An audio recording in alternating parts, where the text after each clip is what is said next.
lovely to have you back. We're trying to maintain this at a consistent rate of having a session once a month.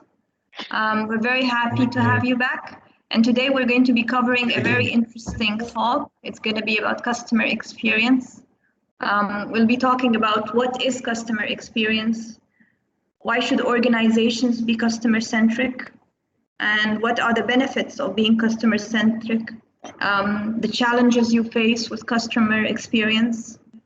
And today we have a speaker, an distinguished speaker with around 22 years of experience.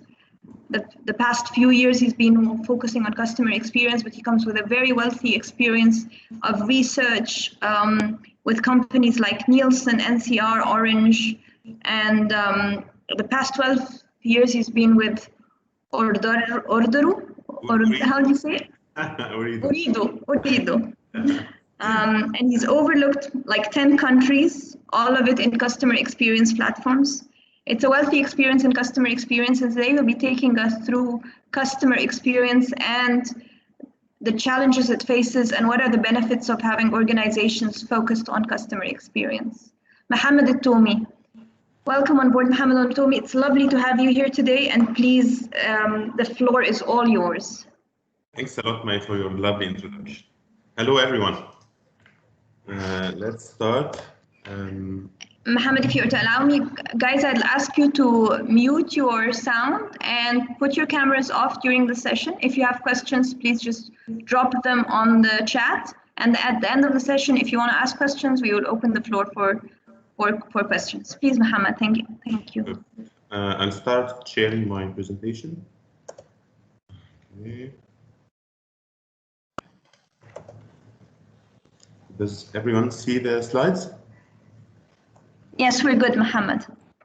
Okay, perfect. Okay. Customer experience, the topic that everyone is talking about, the buzz of the day, properly and see what exactly is it and how to really embrace it properly. So to start with, again, as May mentioned the agenda, I'm not going to go through it again. I'll just quickly start the definition of customer experience. What is the customer experience? In simple forms, it is the summary or the sum of all experiences the customer is having with the supplier or the service provider, all over his duration or relationship with this supplier or with this company. And it's across all the touch points. So when we talk about customer service is a key and important element of the customer experience, but it is not only customer experience. Customer experience is more bigger, as Jeff Bezos mentioned, it's bigger than customer service. It is the full end-to-end experience. It starts when you first hear about Amazon and from your friends or family, and ends when you receive the package and had the product experience itself. So from this small diagram, you can find it's a simple form of journey moments, like from the moment you start. Okay, it seems that the slides are not moving. Can you put it in that one? Okay, you see it now?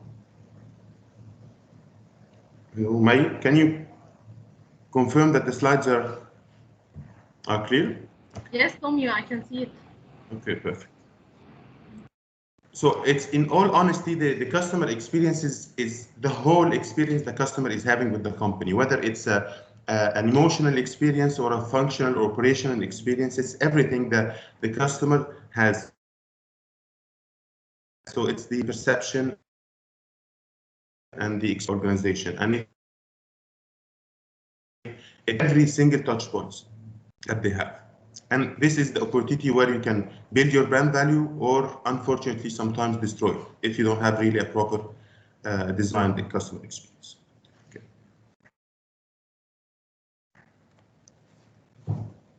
We know for sure that some companies, some organization intentionally design the experience. It's not a random, and it's not left to chance. And from these logos, you can definitely recognize how the experience is really good. So when we talk about Apple products, Starbucks experience, Amazon, Disney, McDonald's, even though it may not be the best product itself, and for example, Starbucks is not the best coffee, I'm talking about the coffee itself, but the whole experience, the experience you have from the treatment, how they write your name, how they engage with you, the place, the coolness and the internet connectivity. It's the whole experience you have when you have a coffee with your friends or family. Same with Amazon and even McDonald's. Every one of these brands, they stand for something very key and important. For example, McDonald's stands for, like, it's the fastest delivery. It's very consistent. I've heard many people across the whole world talking that McDonald's sandwich is almost the same across different countries. It's the consistency of the product they have and the experience they deliver is what differentiates them. So let's move on and talk about why is it important. Now everybody is clear, and I know that most of you, if not all, do agree that it is important to have it. But why? Why is it important, and why should we adopt it? So the creation of the differentiated customer experience will set your brand apart. It will drive higher level of employee and customer satisfaction, which in return will drive profitable growth. And again, I have to stress on the employee experience, because this is one of the key, if not the key thing to deliver the customer and to grow your profitability. In order to have some tangible results, and I can see the sources down there, it has been proven that the top firms, those who have a strong relationship with their customers, they tend to have almost 3 times loyal customers than the average organizations. And from that, the higher level of brand loyalty or these loyal customers, they tend to have a more earnings and revenues and price ratios, almost twice the average companies. Again, it has been proven by research and even studies that those companies who have a functional as well as emotional bonding, they had higher retention ratios, and it has been calculated at around 84% versus 30%. And cross-sell, those, because your customers are loyal and they trust you, so the cross-selling does work compared to the average who are like okay or not very strong fans of your brand. So these are just few examples of how customer experience is important. Before we go into details, because most of our discussions will be about loyalty and what's the difference between a satisfied customer and a loyal customer. From this chart, you can see we are plotting here from a scoring from 1 to 10, and also the light blue is the loyalty. Only those who fall above 8, so mainly those who score you 9 and 10 out of 10, are the real fans and the loyal customers who have a very good word of mouth, and they are more of a brand ambassadors than just the normal customers. And it has been proven that even those who give you 7 and 8 and sometimes 6, and they claim that they are okay or satisfied, they tend to leave you once they have a better offer. So despite they are satisfied, they are not sticking around. So what we are all looking after is the loyal customers. Hence, we need to shift our measures, our KPIs and everything around loyalty measures. So in order to do that, we definitely need to mention NPS. For those who are not aware or familiar with the NPS measure, the NPS is simply the Net Promoter Score. It's a very simple 11-point scale from 0 to 10. And simply it asks you your willingness as a customer to recommend our brand or product and service to your friends and family or colleagues or to others. This is a very simple one question, and from the output, they derive the NPS, the Net Promoter Scores, which is simply taking those percentage of customers who gave you 9 and 10 and subtract the detractors, and this is a terminology for those who gave you 6 or below. And from this, the net percentage is your NPS score. It has been proven, it has been correlated to revenues,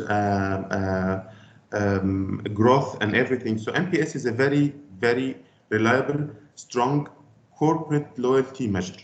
There are some comments on the loyalty or the NPS score on how sensitive it is, and it fluctuates a lot. And those who are into the NPS measure, I'm sure they have faced some kind of challenges when it comes to NPS, not understanding why it's moving or going up and going down without really having a major thing that happens. But that's simply because it's a holistic company-wide whole experience measure. It reflects the whole experience. So any small things that happens does have an impact. Even if a good ad from your competitor can lower your NPS. So sometimes it's not your fault, but NPS is a reflective measure of your relationship with that organization. Some organizations take NPS like TNPS, transactional NPS, into a lower level, operational level. There are some debates, is it a good thing or not? But as long as you have a measure, let's not talk a lot about the measure itself. As long as you have experience, it's always better than nothing. But there are other measures in the market, like the customer effort score, for example, when it comes to transactions, call center, app usage, is more suitable and better than NPS. NPS, as we mentioned, is a more holistic company-wide relationship. So it's better to use it in that context. Okay, so this was a quick overview on NPS. So let's go a bit deeper, have some tangible examples to see the value of the loyal customers and why are they important. From this chart, you can see the solid bars are the revenue or the dollar value of the customers, and they are segmented into three. The promoters, those who gave you 9 and 10 out of 10, the average or the passive or the indifferent, those who gave you 7 and 8, and the detractors, those who gave you 6 and below. These are so around $1,800 for promoters, $1,600, $1,400 for detractors. These are the average dollar value for each customer profile. What you can see in the dotted or the shaded bar actually is the impact of the word of mouth. And in the promoter's case, it's a positive word of mouth, which like members get members, or the positive word of mouth and the referrals or whatever that really adds to the company dollar value. While on the other side, you can see that the detractors impact negatively.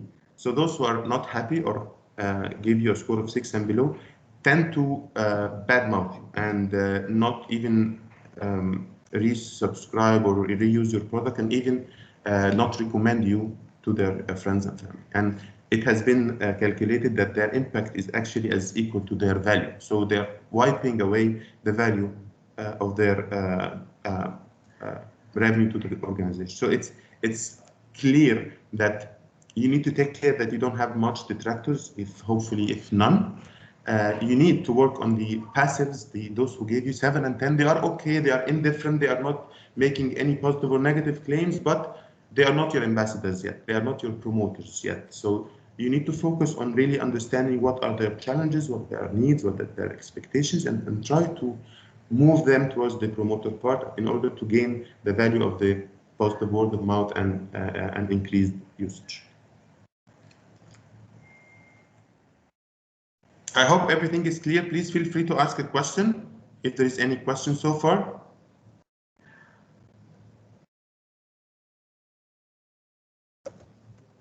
Okay. This slide or this diagram shows the steps towards the growth and profitability. So the basic, the first is a random experience, an experience that is left to chance. It's not designed. Usually it's characterized with the customer have to be bought. You need to do lots of effort to sell them something. Customers tend to be more price sensitive. They look for discounts and offers. Sometimes they complain, and definitely they are going to leave you for a better offer.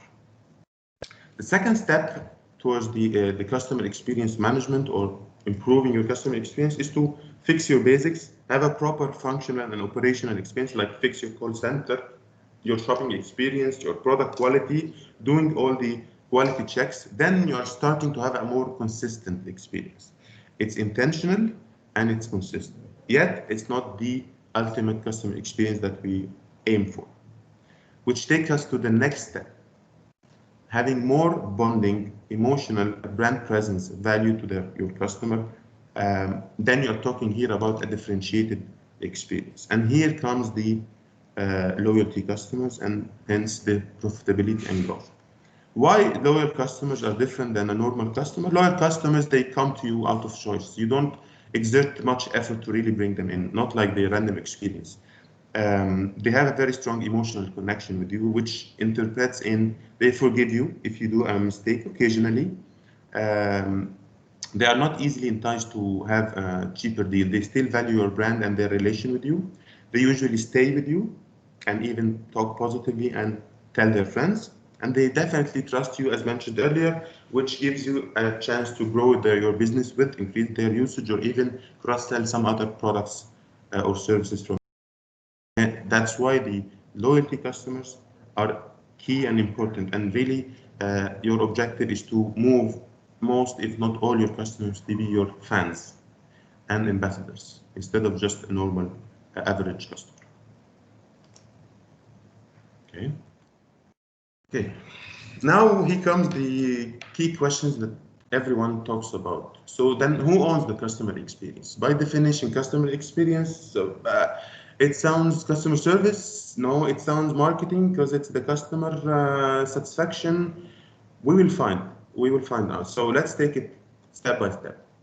Ownership of customer experience definitely has to be owned, embraced, supported by your top management. The leadership team or the steering committee or whoever in the strong position to make decisions are key for any customer experience management, whether it's a program or initiative or even a department. They have to be supported by their top management. The top management drive the key decisions. They are the one who kickstarts the program. They make sure that everybody is aligned and there is a company-wide buy-in. Your employees are engaged. There is an excitement around it. There is a support and alignment for that change to happen. So it's key. So if you talk about ownership, top management definitely has to own a big share of that. But at the same time, it's not only top management, it's everyone. And as simple as it is everyone. So, and from a real experience, usually everyone is symbolized as a working group, a customer experience team, a cross-functional team, which is simply a representative from every department is part of that working group. And we're talking here about each and every department and not only customer facing or marketing or everyone, IT department, finance. And I have been asked by someone who's working in a purchasing department or finance department, what do I have to do in this working group? Why am I part of this program? I'm working in finance. I have no customer facing. And same question comes from IT as well. I'm in the back office. I'm preparing the programs and doing some commands. Why should I be part of this customer service or customer experience? It should be in the customer service or marketing at most. And the answer is simply everyone has to contribute to the whole experience. The security guard, his smile and his welcoming is part of the experience the customer is getting. Your IT department and the product quality and the UAT and the quality checks they are doing and the stability of the products is important and key. Finance, for example, in telco, because this is most of my experience was around, if he delay the payment for a vendor who do network maintenance, it will definitely impact the network performance and hence impact the customer experience. So everybody plays a role, whether it's a direct or indirect, tangible or intangible, everybody is part of this journey to move our mindset towards a more customer-centric than separated or islands, like departments. And out of experience, I've noticed that having this working group, and even some companies call them the brand ambassadors or give them names or CX excellent team, whatever they name it, but it's the cross-functional team that represent everyone. It's like a small company representation. And just the fact being part or being nominated to be part of that working group, it is considered a very important developmental and motivational recognition initiative members of your staff. So if you want to recognize, to grow one of your good calibers, it's better to nominate them to be part of that customer experience working group. So again, to simplify, ownership sits on everyone's hand, supported and pushed and embraced and empowered by top management. This takes us to the other question. So where should it start? Where does it sit? Who leads it? There are actually no one answer. It really depends, but like the 4 usual key departments or areas to start with. Many companies, they initiate the customer experience projects or programs or even departments within the customer service, and sometimes even the call center department. It's good and bad. The good thing is that they are very close to the operations, to the customer feedback. They are the frontliners that hear the complaints, and it's good to have, and you will have a good impact and improvement on the ground when you tackle it bottom up. I mean, from the customer service department. The problem is, it is not a transformation program. It's not a company-wide, because it's not supported or it's not empowered by management, or it definitely is, but I'm talking here when it sits in a customer service, then they tend to overlook the operations, the call waiting time, the problem resolution. So the impact will be minimal. They will definitely improve the customer service operations, which will definitely improve customer experience. But again, as we mentioned in the definition, this is not everything. This is one key element of the whole customer experience. And this takes us to another place. Some companies, they place it in the CEO office, up in the chart, or even they created a new role or position for someone like a customer experience officer. It's a C-level. He overlooks the whole performance of the customer experience. Again, this fixes the problem with the being bottom in the org chart by having the empowerment and the support. But the problem is the opposite. You tend to stay away from the operations. Is there a question? No.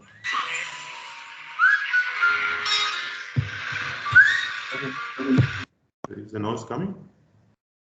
Okay. So CEO office or CXO or up in the chart is a good option if you want to really fast track, empower, kickstart the project, but it's not recommended on a long term, because employees, and especially the frontliners or those who are in the front facing, tend to shy away or tend to try to prevent exposing because it's the CEO and they don't want to be exposed and to see the problems that they are facing. So it's not the best place to start with, continue with, but it's good to start with if it's a transformation initiative, but then you need to give it to a department or another team to take it forward. A third option, which in my perspective and out of my experience, in my humble experience, it's the best place. If it's a normal standard operations, everything is okay, then marketing by default is the one who should lead customer experience program.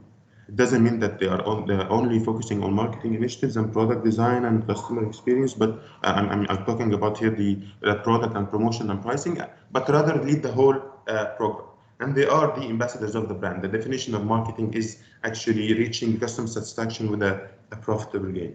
So it is by default, the definition is similar to the customer experience. The fourth option we have seen, or I have seen in some organizations, is that they tend to avoid any internal conflicts and they bring an outsourced consultant. It's like a parallel team to overlook the customer experience program or initiatives. Or again, this is very good. It has a fresh eye. They usually bring in the good calibers. They have experience in program management and customer experience and best practice. And it is transformational because they have the latest and best-in-class initiatives. But again, it's outsourced. It's not going to last forever. At the end of the day, it tends to be a program kicked off, supported by management, managed by consultants, and then after a couple of months or 6 months maximum, the consultants leaves, and then we are left with who will lead.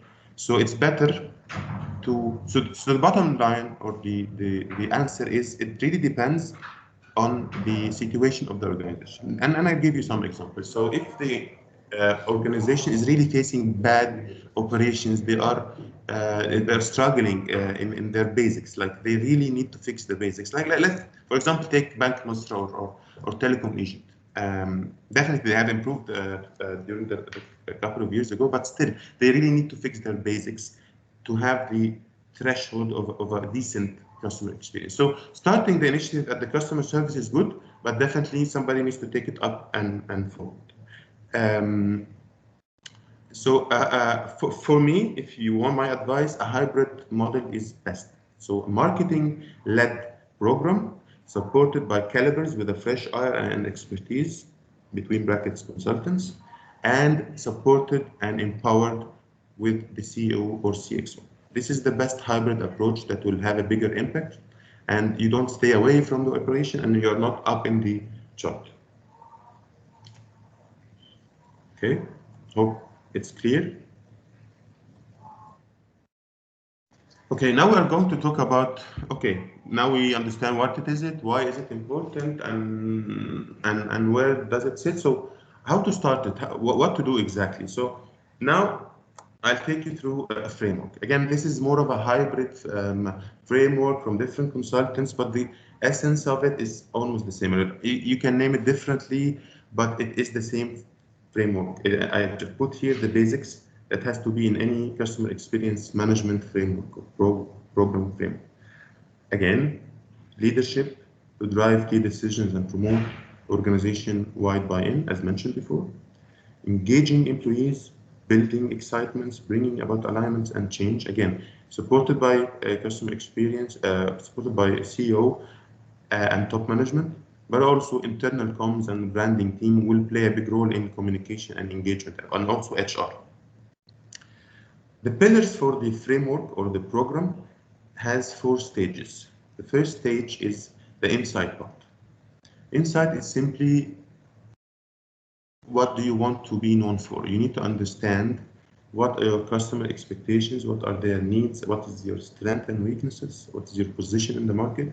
So it simply consists of, first, your target customer expectations. If you do have a segmentation study, it's better to understand it segmented. Definitely, your key valuable customers, you need to understand the current experience they are facing. So in order to start any program, you need to define where are you. And this is the place we start with the insight part. So you need to gather and analyze any existing data. So any consultant who you bring in to kickstart a customer experience program, they usually start with this. They gather any information, analyze it, understand what is the current experience, do some focus groups with your customers, with your employees, and don't forget that it's critical to listen to your employees, with their management, do some surveys, feedback sessions to get the current customer experience interface and the satisfaction and everything.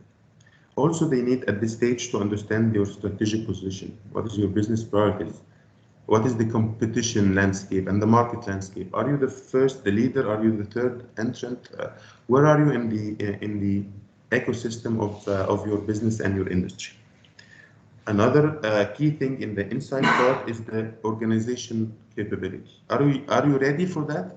Do you have the teams, the know-how? Do you have the mindset? Do you have the systems? Do you have CRM, for example? Again, we'll come to that later. But do you have the tools and resources, whether it's people or systems or processes in place? So it's more of a readiness assessment done at a very early stage at the insight pillar. You need to have your customer experience mapped. And here we are talking about the current one. So you need to have a blueprint for your current touch points and journey moments they are facing. In order to get a new product, this is what they need to do. This is the process in place. Have a very simple dashboard based on whatever you have. If you have customer satisfaction, if you don't have NPS, we'll talk about that later, but at least for now, put the KPIs you have and create a dashboard. This is your starting point and the start of the journey. And populate your dashboard with that existing data. Okay, so this is the first pillar. It takes a bit of time if you don't have the information. Some companies did a good job in that part. They already have segmentation studies and CSAT studies and NPS studies. So We can fast track the insight part, but we need to confirm that we understand what do they want and what do they expect and need. Okay, this takes us to the stage. Once you understand this, you need to start defining the customer experience, and there is a term here we call customer promise. You can call it the brand promise. It's simply what do you stand for. Like when you say Volvo stands for safety and McDonald's fastest delivery, and you name it, you need to stand out in the clutter of the competition or the market and stand out and define your customer promise. And it's better to be something that they want and need, and not something that you think they need. This is critical. In the define stage, here we define the experience or the customer promise, as we mentioned, the differentiating factor, to be simple. And then you need to define the customer experience by moments, by journey. And this is a mind shift, and it's a challenge for many organizations, because most of the CRMs is based on department, like customer service or marketing initiatives. But when it comes to journey like joining and making a change or need help or terminating, these are journey moments. And most of the systems and the departments are not based on that. And it's a bit of a challenge, but we come to that later. So you need to put it as a blueprint. This is the experience that you need to deliver based on the feedback that you got from the insights, what they need. If they need faster subscription or registration, you need to make it simple and fast. So you need to design it that way. If they need more technology and digital experience, given for example, the COVID-19, things has to be digital. It's not an option anymore. So you need to revise your experience and map it to have the journey moments based on like self-service machines, app-based and web-based, to reflect what they need. All this is in the define part. Also, you need to enhance the dashboard KPIs. If you don't have NPS, you better start measuring NPS. You need to have more frequent. If you have 1 or 2 studies a year, you need to have more frequent window on your customer experience. So now you are enhancing your dashboard and populating it properly with more KPIs that reflects their experience. And the last one in the define that is key, as important as the customer, is your employee. And you need to follow the same employee promise. And this is like, what are their problems? Most of the insights part has to cover employee experience. What are their challenges? I'm not talking here about the pay and bonus. I'm talking here about, do they feel appreciated? Do they feel recognized? Are their voice heard internally? Do they face any problems? You need to define a promise for your employees, like we care about you, we care about your work-life balance, you are appreciated and respected and trusted. Again, it depends on the problem or the situation that you are having internally. And based on that, you start defining the employee experience by month.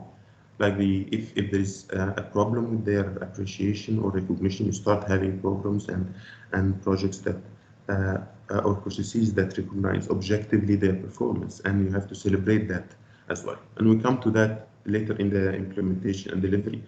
But again, define is simply customer promise, customer journey moment mapping, employee promise and employee experience mapping, and dashboard enhancement and KPIs in place, whether through market research, technology. There are different ways of capturing customer experience, and then have this in the your customer experience dashboard. This is where you are going to see trends and measure the performance, even the churn rate, the growth rate. So if anybody asks you one day, what is the impact of all this money that you are spending on customer experience?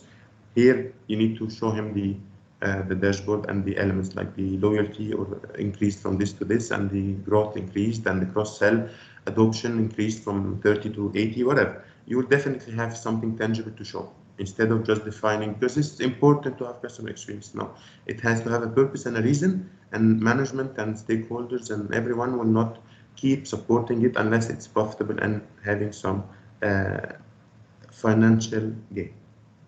Okay, now we go to the third pillar, which is the align stage. Again, the names, it differs from one consultant, from one agency, but it's simple, like it's simply the execution and the implementation of the plan and the definition that you have put in place.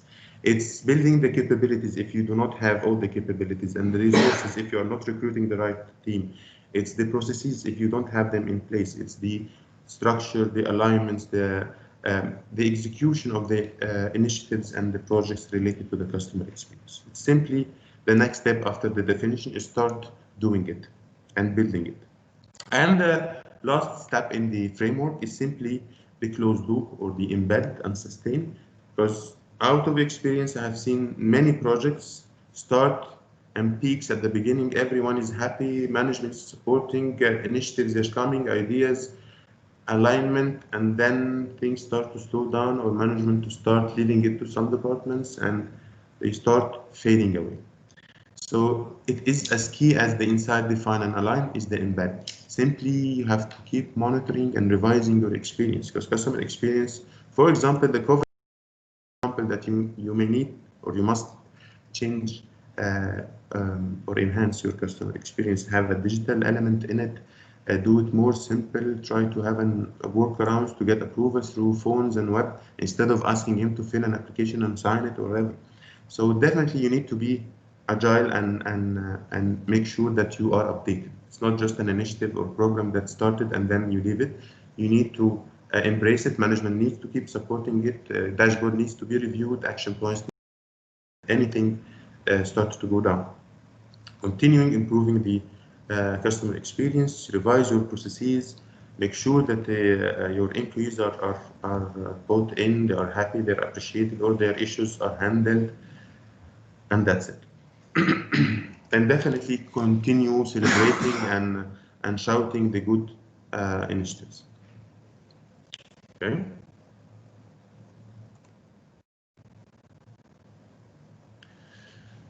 In the next step here, we are talking about how to measure that. Now we are talking about the measurement. This slide is mainly I was trying to summarize with an example from telecom, just to be aligned, everyone. In customer experience, there is a platforms that's called Voice of Customer Experience, VOCE. It could be a survey over the phone, or it could be a fully automated CRM-based transaction trigger feedback sessions, whatever you name it, like something like when you finish a trip with Uber or Kareem, you tend to give a star. It's something similar to that. It has to be live or real live, near real time. It has to be across all the transactions. You need to really measure all your, whether classical channels or other channels, but you need to have a window. And usually the best tool to use is a customer experience platform. It's quite expensive, takes time to implement, but it takes you to another level. It moves you from the classical research to a more digital and feedback, transaction-based feedback. And this is very critical because customers may forget the details of the transaction. But if you call someone or you send him a feedback session after his call, he still remember the waiting time. He still remember how he feels. Was his problem solved or in the process of being solved? So it's critical for any customer experience to have a window on transaction and touch points and journey moments feedback. The question is, do you have to have a customer experience platform and link it to your CRM and have this expansive dashboards that you open and management executive that can access this tool through their tablets or whatever? Honestly speaking, if it's a huge, large service-based organization, it's better to have it. You better invest in that. But if it's a small organization, you need to have another source, maybe a callback. If you don't have that dynamic like telecom or insurance or banking, if it's a slow production or something, you may have a callback. Just simply call your customers and ask them about the delivery, about the time, about the product experience if they have any issue. But you need to have an eye on your transaction channels. And again, we're talking here about the call center, the retail, the billing, the payments, the prices, and the overall product experience and such. Okay. Another element of that, or because I remember somebody asked a question about the digital experience. Digital experience is better to be collected on the same platform. If it's an app, it's better to have a pop-up app feedback session. If it's a web, same. If you are using a self-service machine or ATM, it's better at the end. It's, were you happy? Is your problem solved? If it's over the phone, they usually tend to direct you to a quick IVR to get your feedback. So digital channels, social media, again, also after you finish your session or chat, you tend to be directed to how satisfied are you with this experience. So, but again, one important thing after you get that feedback is to have a central dashboard or a central KPI tool, reporting tool. It could be the voice of customer platform if you have one in place. It could be your CRM. It could be Tableau product. It could be anything, but you need to have a central. Even if you do it manually, it's fine. But as long as it's done, let's say every week, every day, hopefully, or every month, you need to have a frequent exposure and window on your customers in one place, including all the digital and classical transactions. Okay. One key thing is the product experience, and here I'm giving an example of the network experience because this is the core product for a telecom industry, for example. But you can apply it for whatever. If you are in the FMCG, it's the product itself, the shelf lifetime, the taste, whatever. But again, here we're talking about the product itself, and you really need to have a big part of your window or your reporting on your product experience because this is your core product. So, for example, the network experience, I remember doing something called 360 view on a network. So, for example, we get the customer from the voice of customer experience, the platform that I mentioned earlier. Some questions related to network, like after he finishes a data session, after he have a drop call or a block call or an indoor problem, automatically he gets an SMS or IVR to get his feedback on that experience. Also, the surveys, the classical surveys, the brand, the customer satisfaction, it has some questions about the network. So this is where we get the customer voice. Also, the usage behavior part. So there are some apps, there are some probes, they call it probes that they put on the switches of the network that actually imitate a customer usage. Like it initiate calls and block calls and drop calls and try to make a call. It's something very automated, but it mimics the customer experience. So it's also a good tool. Another way is also to have an app that runs in the background. It's more of a panel that your customers will accept having it. It runs at the background of their smartphones. It collects network performance. It has nothing to do with their personal usage or apps that they use, but rather the network, the coverage. So it keeps measuring the network, the coverage, the indoor, the outdoor, the voice clarity. It's a very good tool in the telecom industry to have this app. And also the some benchmarks, because at the end of the day, you need to benchmark yourself and compare it to the competition in the market or even globally or regionally. So for example, Ookla, the one that have the speed test, they provide a benchmark. You can even do it yourself through speedtest.com or .net or have an app. There are other vendors as well. There's like OpenSignal and others that do measure network on an app-based. And these guys do sell the benchmarks. They tell you in the region, in the market, and even sometimes if they have a wealth of data points in your country, they can even give it by districts and areas and govern rates, for example. I have seen that. It will tell you, and it's you versus the competition. So for example, it's Orange, Vodafone, Etisalat, we in a more comparative benchmark.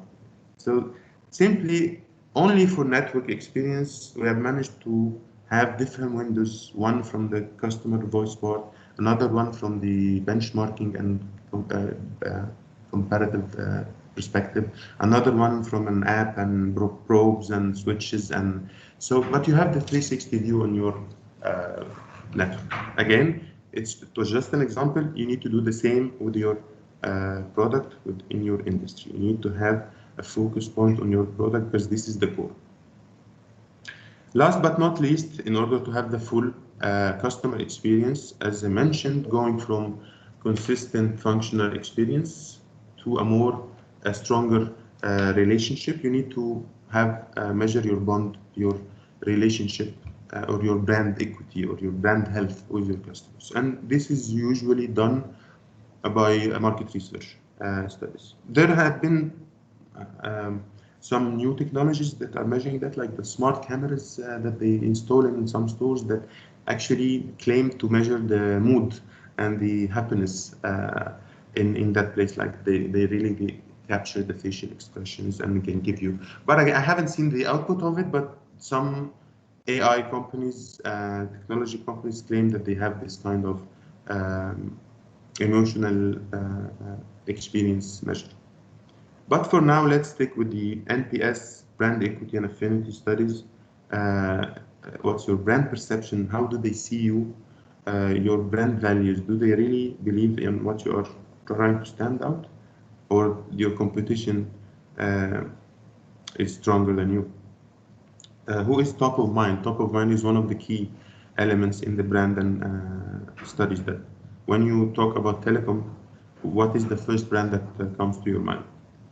If you talk about FMCG, soft drinks, for example, is it Pepsi, is it Coke? Despite both Pepsi and Coke are well known, the top of mind has a good indication that it means that it's fresh in their mind, it's close to them. So top of mind is key KPI as well, likability. So all this measures the relational and the emotional experience, and you need to have them in your dashboard, in your central dashboard, as well as your product and as well as your transactions, and definitely the employee measures as well. It's not covered in this slide, but there is an employee experience dashboard that has to be shown, monitored, and take action.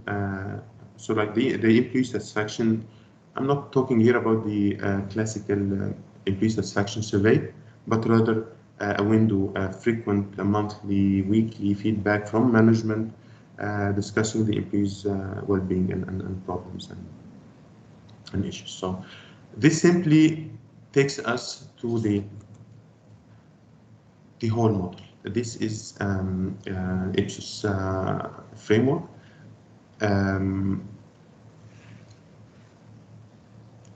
If we start from here, just to simplify the model, it's actually split into two. The first part is the customer part or the individual experience, and this part is what you do internally. So CEM and customer experience program has to have these two fronts, the customer experience part and what you do internally to improve that experience. So if we start by measuring the customer experience based on the platform that we mentioned, or the surveys, or whatever digital and technology that you have, whatever you measure, you need to analyze that feedback. You need to take a step. Not just, it's not, CEM is not there to listen. And guess what? There has been incidents where companies had bought in customer experience platform and they get real feedback, and customers tend to use that platform to convey their dissatisfaction or issue they're having. And if you're not contacting your customer and closing the loop, then you're actually doing a bad thing about the experience itself, because you have increased their expectations by listening to them, but then you're not taking action. So this frustrates them. So again, one of the key learnings when you kickstart or have a program or project related to customer experience is that you need to be prepared internally to handle their feedback, whether directly with them, if something, I have seen customers saying, please somebody call me. And after a couple of weeks, somebody noticed this comment and they pass it, and it's like 3 weeks, and then they will call the customer, yeah. And then they say, now you're trying to contact me. So the importance of having a real-time closed loop team in place, whether it's the complaint management team or having a separate customer experience team to handle the feedback that they offer you or they mention in their feedback session is key and critical. And definitely you need to take action on that.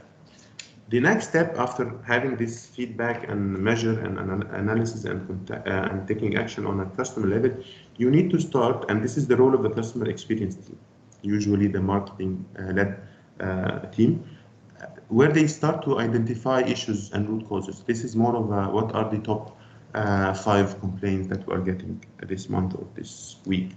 What are the good things that improve? What are the product problems the customer are facing? And then try to define and put action and prioritize actions to fix those issues that is coming from your customer feedback. Then you need to revise your process if needed, or product quality if needed, and then you feed back these improvements to your organization, then start measuring again. Again, it's a continuous steps, starting from measuring the experience itself, analyzing it, taking action if required or if requested by customers, analyzing internally and identifying the key problems and trying to fix the top 5 problems. And this is a very critical initiative. And then based on that, you redefine your actions and products and revise your processes, and then close the loop and feedback and keep going. This is simply a summary of a proper, again, it differs from one agency, one consultant, but it has the same essence and the same concept. In order to wrap up and also to leave some time for the Q&As, because customer experience is a heavy Q&A, and I'm quite happy to discuss with you and take you through some examples, whether I have experienced myself or I have seen happening. But before going to that, this is more of a what to do and not to do when you start your program. What you need to do, everyone is involved. This is key. And everyone knows what to do, his role. And as mentioned earlier, it's symbolized in a working group or a customer experience group who are nominated by top management, and they are the link between each department and top management and the program success. So it's simply everybody on board. It's not one department or team or consultant that takes care of it. Okay, this is key. Second point is the buy-in and believe in company good will or good goals. This is not an audit. This is not policing other teams. Especially as I mentioned earlier, when it sits up in the chart, when it's come from the CEO office or the CXO, people tend to shy away and be more protective to their data. They don't want to expose everything. So we need to make sure that everybody knows that it's for the best of the company and for you. And we cannot do it without you. We are not here to pick on you or blame or give you some kind of warning, but rather it's to try to understand where are the issues in order to fix them. Also, it is a strategic and holistic organization-wide. It has to be in the brand values, the customer promise or the brand promise we mentioned earlier. Your brand values, your DNA has to have the values that customers are looking for. For example, am I the fastest? Do they feel that they trust me? Do they am I seen as honest and transparent? For example, this key, whether it's an emotional product, it's a strong, reliable, stable product. It's whatever the flavor is perfect and the ingredients are perfect, balanced. So again, it depends on the industry and the product you're selling. But your brand value, your DNA needs to have this, and it's the whole company. It's not something operational or tactical or initiative that is taken care of by customer service department. Fourth one is it has to be based on customer needs and expectations. It's not something that what we think customer needs. I remember back in 2006 when I joined Ooredoo, which was Qatar Telecom at that time. There was no customer research and there was nothing. It was a monopoly. And when I started to ask for budget and start to kick off some research studies to understand their customer satisfaction, the question was, wow, we know what they want. We create products for them. We don't need it. We already have the network drive test. We do it every year, and that's fine. We don't need any customer satisfaction. Actually, we know better than the customer when it comes to tech. This was the mindset back in 2006, and we had to go through the whole changing mindset. And we had to kickstart later in 2016 the program with customer needs and expectation in place, and we are not basing it on what the strategy or what they think or want to have. This is key element. Also, customer experience program is a must-have. It's critical for our future. Yes, you may do fine now, but in the future, everybody is going to compete based on the experience they are getting. After a while, after your industry maturity and your, for example, look at telecom. 20 years ago, it was the product, the handset, the network, the coverage. Now it's the customer experience. because everybody is delivering a decent, okay network. But what differentiates you is the experience. Vodafone, everybody is talking about the good experience that Vodafone is doing. Some organizations out of the telecom are really trying to differentiate themselves based on the experience, and Amazon is one of the good examples. And you can, if you have experienced this, I have personally experienced bad experience with Amazon, but I was amazed how they handled it. They simply asked me, what do you want? They didn't even say, as per our process, you are eligible for a refund, or you can, nothing. The question was, how can we fix this problem? What do you want? You want to keep this product? Simply, I was delivered a different color of a product. Simply, what do you want to do with it? Do you want to keep it? Do you want to have a discount on another one and return this wrong product on our expense? It was as simple as, what do you want? How can we make you happy? And this is again one of the important. So customer experience is important and it's critical for us. It's not a nice fluffy brand or customer service initiatives. It is a company-wide must-have, critical for our future, because it has been proven to drive revenue, to have customers more, to make the customer more sticky and loyal, and promote you. The next point is, it has to be supported and monitored by management. It's not left to departments or a team or consultant. And again, we are talking here about the long term, not at the beginning, because everybody is on board, everybody is happy, everybody is excited at the beginning. It's the long term support and the long term availing the time to really monitor and push. And I can take you, if you do have some time, to some examples of how management is trying to embed this in the company culture. Again, last but not least, you need to measure everything close to real time. So two components, everything as much as you can, your product, your transactions, your call center, your relation, your brand, everything that revolves around the customer experience, your journey moments, your stages, the newcomers, you need to understand the subscription and registration and the first step they had, even the termination. Guess what? Customer experience, they design, and I have seen this, they design the termination process. It has to be smooth. It has to be, you don't revenge because he's leaving you, because he may come back. So the experience while leaving you is also has to be designed and properly being smooth and proper. The other element is the real time. This is the high-paced, dynamic pressure that we have now. You cannot wait for a week or two or a month to get a customer satisfaction report after they finish collecting it. You need to have a window on what's happening now, because you need to have and take action now. It's critical, and again, I have some examples of having a real-time feedback. The KPIs, and this is one of the critical points I haven't mentioned earlier, but it is key, is that customer experience KPIs, the one that we talked about in the dashboards and enhancing the dashboards elements, NPS, whatever. KPIs in everyone's scorecard, in the appraisal of every employee, in the front line, you need to have some elements of customer experience. In the top management, in the corporate scorecard, everybody needs to get the share of the customer experience, not only financials and revenues and dollar signs, but rather the customer experience. KPIs has to be in everybody's scorecards, and it's not one company-wide corporate scorecard. I hope I'm on time and I have covered most of it. Definitely the next step, I hope to be more engaging. Happy to take any questions. Thank you very much, Mohamed. Thank you very much. It was a very detailed presentation. I guess we are running out of time, but we can take one or two questions. So if anyone has questions, please just write them on the chat or raise your hand and we'll open the speaker. Any questions? Come on, feel free to ask any question.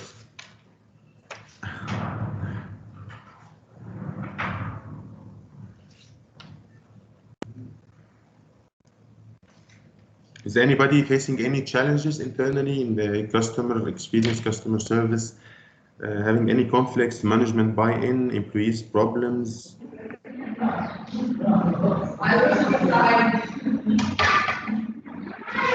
So let's let's give it another minute, and if we get no further questions, I think we can end the session because we're actually running out of time.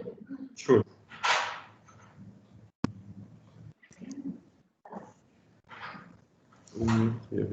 Yes, the recording will be available and it will be sent out after the session.